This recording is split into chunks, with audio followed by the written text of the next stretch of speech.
Hi friends, welcome to Neelima cooking channel. అందరు ఎలా ఉన్నారండి? మేమైతే చాలా బాగున్నాము. సో ఈరోజు రెసిపీ వచ్చేసి చికెన్ తహారీ. ఈ రెసిపీ ఎంతమందికి తెలుసో మాకు కమెంట్ చేయండి. అండ్ ఇది తయారు చేయడం సెకండ్ టైం అండి మా ఇంట్లో. టేస్ట్ మాత్రం చాలా బాగుంటుంది. మీరు కూడా తప్పకుండా ట్రై చేయండి ఈ రెసిపీని. మనం చికెన్ బిర్యానీ చేసే కన్నా ఇలా తహారీ అయితే చాలా ఈజీగా చేసేయచ్చండి. టైం కూడా చాలా సేవ్ అవుతుంది అండ్ టేస్ట్ కూడా చాలా బాగా వస్తుందండి.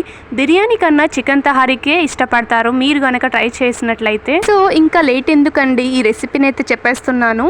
ఫ్రెష్గా తీసుకున్న చికెన్ అయితే ఇలా బాగా వాష్ చేసుకున్నాక ధనియాల పొడి, జీలకర్ర పొడి, అల్లం పేస్ట్, కొద్దిగా గరం మసాలా, పెరుగు, ఉప్పు, పసుపు, కారం ఇవన్నిటిని బాగా కలుపుకొని ఒక 30 మినిట్స్ అయితే ఇలా మ్యారినేట్ చేసుకొని పక్కన పెట్టేసుకోవాలి. ఇప్పుడు ఒక లోతుపాటి ఒక బాండీని తీసుకొని కొద్దిగా నెయ్యి, కొద్దిగా ఆయిల్ని కూడా యాడ్ చేసుకున్నాక కాస్త వేడయ్యాక సన్నగా కట్ చేసి పెట్టుకున్న ఉల్లిపాయ ముక్కలను కూడా ఇందులోకి వేసుకొని కాస్త గోల్డెన్ బ్రౌన్ వచ్చేంత వరకు ఫ్రై చేసుకున్నాక కొద్దిగా అల్లం పేస్ట్, పచ్చిమిరపకాయలు, టమోటాలు అండ్ కొత్తిమీర, పుదీనా, కాస్త ఉప్పుని కూడా యాడ్ చేసుకొని కొద్దిగా గరం మసాలాను కూడా ఇందులోకి వేసుకోవాలి.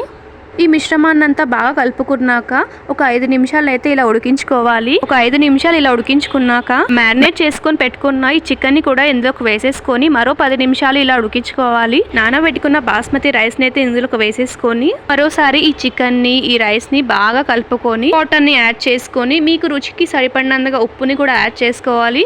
ఒక 2 టేబుల్ స్పూన్స్ ఇలా నెయ్యిని కూడా వేసుకోండి, ఫ్లేవర్ ఇంకా బాగా వస్తుంది. గ్యాస్ ని లో ఫ్లేమ్ లో పెట్టుకొని మరో 20 మినిట్స్ కుక్ చేసుకున్నాక మన వేడి చికెన్ తహారీ అయితే రెడీ అయిపోతుందండి.